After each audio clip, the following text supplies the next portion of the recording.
ओम।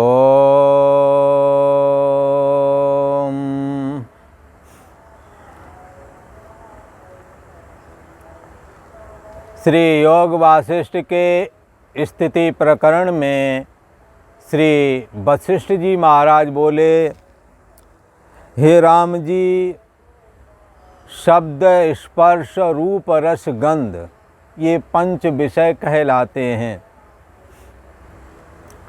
और मन बुद्धि चित्त, मन बुद्धि अहंकार, और कितने लोग ये हो गए हैं, 5 विषय, शब्द स्पर्श रूप रस गंध और मन बुद्धि अहंकार। इस प्रकार से ये अष्टक कहलाता है। तो इसी को पुरी में जो रहता है, कौन, शरीर रूपी पुर में यही पुरुषिका रहती है, इसी को जीवात्मा भी कहते हैं। तो कहते हैं ये इन अष्ट का नाम पुरुषिक हुआ है और यही पुरुषिका देह रूपी कमल का भंवरा हुआ, यही इस शरीर में निवास करती है। कौन, पुरुषिका। 5 विषय, शब्द स्पर्श रूप रस गंध और मन बुद्धि अहंकार। तो 5 जो विषय बाहर हैं और मन बुद्धि अहंकार अंदर, ये मिलाकर के 8 हो गए। जब जीवात्मा इस शरीर से निकल जाता है तो शब्द तो नहीं बोल पाता है, पर शब्द बोलने के संस्कार लेके जाता है। जब कभी माँ के गर्भ में जाकर के शरीर का निर्माण होता है तब फिर शब्द बोलता है, क्योंकि शब्द बोलने के संस्कार उसके अंदर हैं। ये बात अलग है कि उसको जानवर माँ मिल जाए, पक्षी वाली माँ मिल जाए, कीट पतंग वाली माँ मिल जाए, पर उनकी जो भाषा होवेगी वो बोलेंगे।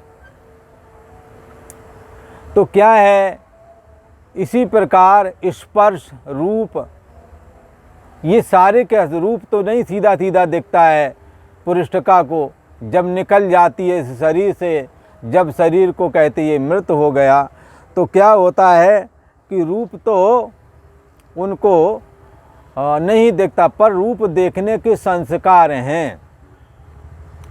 इसलिए बालक जन्मता उसके आगे ऐसे ऐसे हाथ करो तो जान जाता है कोई हमें क्या कह रहा है, इशारा कर रहा है। कौन आया, वो अपने माँ भाई बंधु को धीरे धीरे करके पहचानने लगता है। रूप देखने का अभ्यास है उसे। बालक को भी कुरूप दिखा दो, भयानक दिखा दो, डर जाता, रोने लगता है। तो रूप देखने के संस्कार हैं उसके।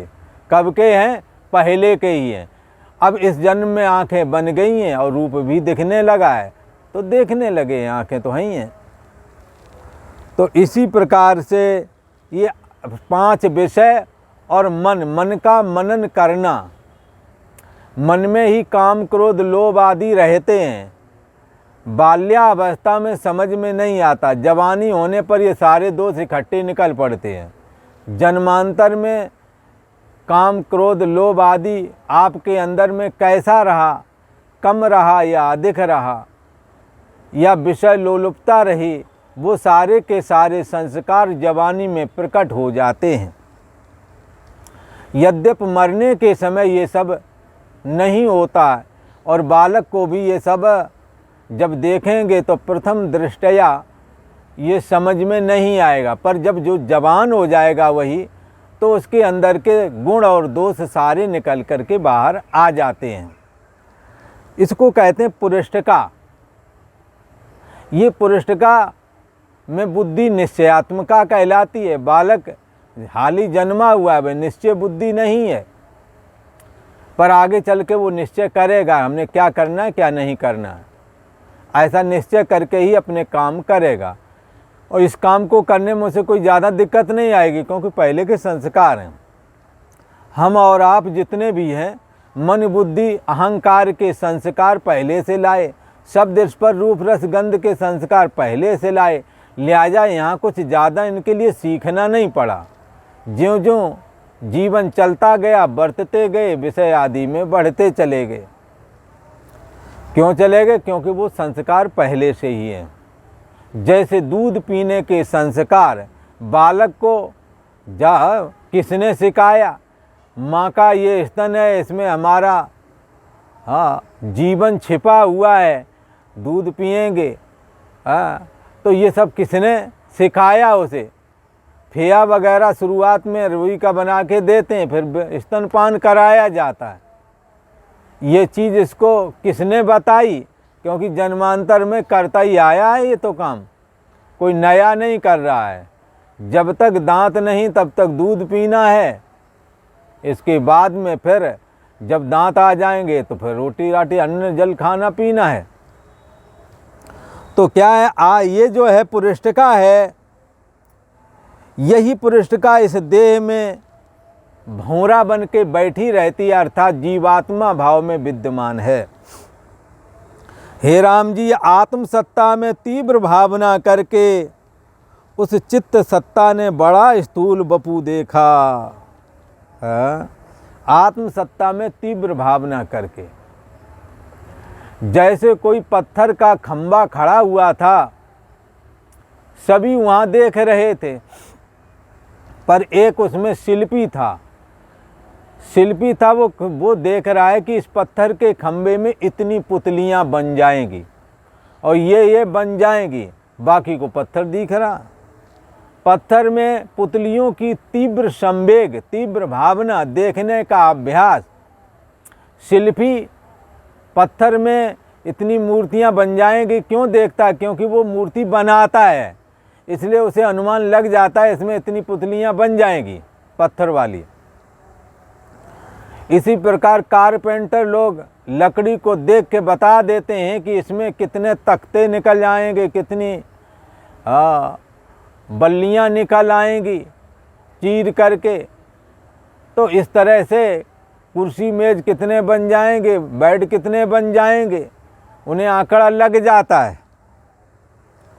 तो क्या है, तीव्र संवेग जब होता है किसी विषय का, तो उसको ये विषय स्वयं ही सिद्ध हो जाता है। आत्मसत्ता में तीव्र संवेग देह से जीने का, विषय भोगने का, उसको यहाँ कहते किसको है? ये चित्त को। चित्त कहो, मन कहो। हे राम जी, आत्मसत्ता में तीव्र भावना करके उस चित्त सत्ता ने बड़ा स्थूल बपू देखा। ये चित्त सत्ता अर्थात चित्त ने ये 3.5 हाथ वाला बड़ा शरीर देखा। हे राम जी, जैसे बीज से वृक्ष और फूल से रस प्रणमता है, निकलता है, बीज से वृक्ष निकलता है, फूल से रस निकलता है, तैसे ही राम जी ये निर्मल आकाश में वृत्ति स्पंद और अस्पंद रूप है। जैसे बीज से वृक्ष, फूल होने से रस प्रणमता है, तैसे ही निर्मल आकाश में वृत्ति का स्पंद और वृत्ति का अस्पंद रूप हुई है। वृत्ति कभी उठ खड़ी होती है, नाना प्रकार का संकल्प विकल्प करती है, तो कहते हैं ये वृत्ति कैसी है? स्पंदन रूप है। और जब मन लीन हो जाता तो निस्पंद रूप हो जाती है। वो कैसे बताते हैं? निर्मल आकाश में, जैसे निर्मल आकाश कभी बादलों से भरा, कभी बादलों से रहित,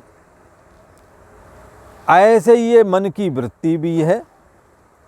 जैसे भूषण बनाने के निमित्त सांचे में सोना आदि धातु डाली जाती है, तो वह धातु भूषण रूप हो जाती है। फिर गल जाने के बाद में जैसा आभूषण बनाना चाहोगे वैसा ही बन जाएगा। तैसे ही राम जी अपनी चैतन्य संवेदन मन रूपी संवित में तीव्र भावना की। किसने की? ब्रह्मा जी ने। क्या भावना की? ब्रह्मा जी ने अपनी चैतन्य संवेदन में मन रूपी संबित में तीव्र भावना की। चैतन्य सत्ता में, मन रूपी संबित में, मन रूपी संबित कौन है? सोने जागने वाली चेतना। चैतन्य संवेदन क्या है? शुद्ध आत्म सत्ता। तो उसमें तीव्र भावना की मैं देह हूँ, देह के संबंधी मेरे हैं। बरतते बरतते इसमें तीव्र संवेग हो गया। उसी को यहाँ कहते हैं मन चैतन्य संवेदन, मन रूपी संबित में तीव्र भावना की, जिससे वो स्थूलता को प्राप्त होकर के देह मैं हूँ ऐसा लगने लगा। स्वतः यह दृश्य का रूप फुरना क्रम से हुआ है। स्वतः ये जो आत्मा में मन फुरा है या जगत फुरा है, ये कैसे हुआ है? किसी ने बनाया है? नहीं। सपने का जगत किसने बनाया? कहाँ से आया? तो कहेंगे स्वयं फुरना हो गई है। अंदर में जगत था वही दिखने लगा। मन के अंदर में जो देह और जगत में जीने की, खाने पीने की वासना है, वही जगदाकार हो गई। तो कहते हैं कि स्वतः यह दृश्य का रूप फुरना क्रम से हुआ है कि ऊर्ध्व शीर्ष है, अधः पाद हैं, पाद माने पैर, चारों दिशाएं हाथ हैं, मध्य में उदय धर्म है। जैसे नूतन बालक प्रकट होता है और महा उज्ज्वल प्रकाश ज्वाला की लपटों के समान उसके अंग होते हैं राम जी, तैसे ही ब्रह्मा का शरीर उत्पन्न हुआ है। इस प्रकार वासना रूप कल्पित मन से शरीर, वासना रूप कल्पित मन से शरीर उत्पन्न कर लिया है अपने आप। जैसे सपने का शरीर उत्पन्न हो जाता है, सपने के जगत में सपने का शरीर अलग ही होता है।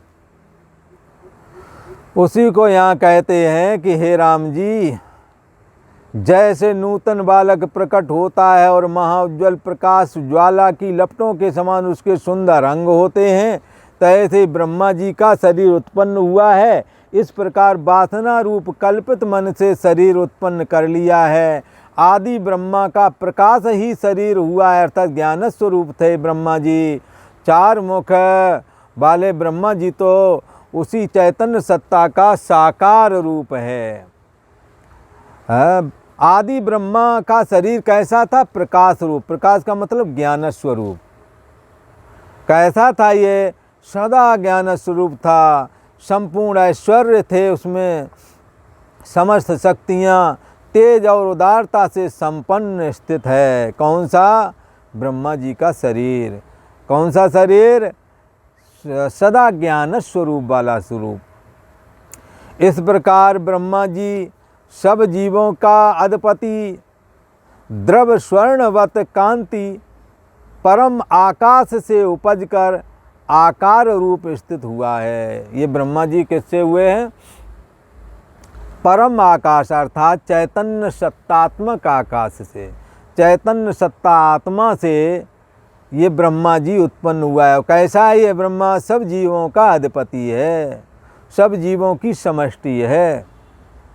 द्रव स्वर्णवत कांति, कैसा स्वर्णवत कांति है और आकाश से उपजा है और आकार रूप होकर के स्थित हुआ है। उपजा कैसे है? चैतन्य सत्ता से निराकार होकर के। और बाद में क्या उसने किया है? तो कहते हैं इस प्रकार ब्रह्मा जी सब जीवों के अधिपति हैं और स्वर्ण की कांति के समान उनका तेज है और आकार रूप होकर के स्थित हुआ है। कैसे? निराकार होते हुए भी अपनी लीला के निमित्त अपने निवास का घर रचा है। हे राम जी, कभी ब्रह्मा जी परम आकाश अर्थात चैतन्य सत्ता आत्मा में अपने आप स्थित रहते हैं और कभी कल्पांतर में महाभास्कर रूप होकर के अग्नि में रहते हैं, तब सारी दुनिया को प्रकाश देने वाले बनते हैं। ये भी चैतन्य सत्ता आत्मा का, ब्रह्म का एक अवतार है जो सूर्य के रूप में हुआ है। कभी कल्पांतर में महाभास्कर अग्नि में ये चैतन्य सत्ता आत्मा रहता है, तब सूर्य हो करके, आदित्य करके भगवान ये आत्मा अंतर्यामी आत्मा की पूजा सूर्य के रूप में होती है। कभी विष्णु जी के कमल में रहते हैं, हाँ, ये ब्रह्मा जी कभी विष्णु जी के कमल में भी रहते हैं। इसी भांत अनेक प्रकार के आसन रचकर कभी कहीं हाँ स्थित होते हैं और सृष्टि की उत्पत्ति रूप लीला करते रहते हैं। राम जी जब परम तत्व से प्रथम वह इस प्रकार फुरते हैं तब अपने साथ शरीर देखते हैं। प्रथम जब ब्रह्म तत्व से फुरे तो संकल्प से फुरना होती है। फुरना के बाद में 3.5 हाथ का शरीर अपने को सर्वप्रथम उस चैतन्य सत्ता ने देखा जो जीव के रूप में फुर रही थी। तो क्या हुआ, अपने साथ शरीर देखा, उस शरीर में ही मैं बुद्धि होने लगी। परम तत्व से प्रथम वह इस प्रकार फुरते हैं जैसे पानी से लहर फुरती है। फिर अपने साथ अहम भाव फुरा, फिर अपने साथ शरीर देखते हैं। जैसे बालक निद्रा से जाग करके अपने साथ शरीर देखता है, जिसमें बाण के प्रवाह सदृश प्राण अपान आते जाते हैं। किसमें? शरीर में प्राण और पान जाते आते हैं। तो जो अंदर जाती हवा प्राण और जो बाहर निकलती है अपान, तो उसी को कहते हैं जिसमें बाण के प्रवाह सदृश प्राण अपान चले आते हैं। तब पंच तत्व जो द्रव्य है उनको रचते हैं। कौन रचना करता है? ये ब्रह्मा जी ही रचना करने वाले हैं सबकी। हे राम जी, इस शरीर में 32 दांत होते हैं और 3 थंब हैं। 3 देवता हैं, ब्रह्मा विष्णु रुद्र और सदा शिव। और 9 द्वार, 9 दरवाजे तो जानते हो। ये 5 तो ये गर्दन के ऊपर ही वाले हो गए, 2 आँखें 2 कान 2 नाक, कितने हो गए जाके 6, और एक मुंह वाला 7, और 2 नीचे के 8 और 9। ये 9 दरवाजे हैं इस शरीर रूपी नगर में। जंग स्थल, 2 पाँव 2 भुजा, 20 अंगुलियाँ, 20 नाखून, 1 मुख और 2 नेत्र हैं। ब्रह्म से उत्पन्न होता हुआ जब जीव सर्वप्रथम, तो उसमें मनुष्य के आकार में ये सब चीज़ें देखी गई जो आज तक चली आ रही हैं। कभी अपनी इच्छा से अनेक भुजा अनेक नेत्र कर लेता है और मांस की कहगिल है। कोई कहेगा कहाँ कर लेता, सबके 2-2 तो हैं। अरे भाई, वो वरदान जैसे शास्त्रार्जुन ने हजारों भुजाएं अपने में प्रकट की, सभी भुजाओं से अलग अलग औजार हथियार फेंकता था और बड़ी फुर्ती से एक आदमी अकेले 1000 के बराबर काम करता था। ये वरदान से प्राप्त हो जाती हैं। रावण के भी 20 भुजाएं कहते थे, बाणासुर के 1000 भुजाएं बताई गई। परंतु ये भुजाएं कैसी हैं? युद्ध के समय जब आह्वान करते तो कहते तब प्रकट होती थी। कोई कहेगा इसका 1000 भुजाओं का वजन ही इतना होगा, उसी में दब के मर जाएगा। तो ऐसा नहीं है। वरदान देते समय ईश्वर ये सब सावधानी रखता है। जैसे हमें अपनी भुजाओं का कोई वजन नहीं लगता, ऐसे ही शास्त्रार्जुन को भी अपनी भुजाओं का वजन नहीं लगता था और हर एक भुजा से अलग अलग अस्त्र शस्त्र चलाता था। शास्त्रार्जुन के सामने कोई टिक नहीं पाता था। वो तो महान शिव भक्त परशुराम जी के अंदर में भगवान विष्णु की 4 कलाएं थी और उनका सारंग धनुष भी था, और शिव जी का दिया हुआ फरसा और धनुष विद्या तो साक्षात परशुराम जी को शिव जी ने सिखाई थी। माता का भी आशीर्वाद था, पार्वती माई का। ये सब कुछ इकट्ठे हो गए तब उसके सामने टिक पाए, वरना उसके सामने रावण भी नहीं टिक सका था। तो वरदान आदि के द्वारा भुजाएं बढ़ा सकते हैं, ऐसा कहने का मतलब। ऐसा ये शरीर किससे उत्पन्न हुआ था? चैतन्य सत्ता आत्मा से सर्वप्रथम। और आगे का प्रसंग आगे वाले एपिसोड में सुनेंगे। आज इतना ही। ओम।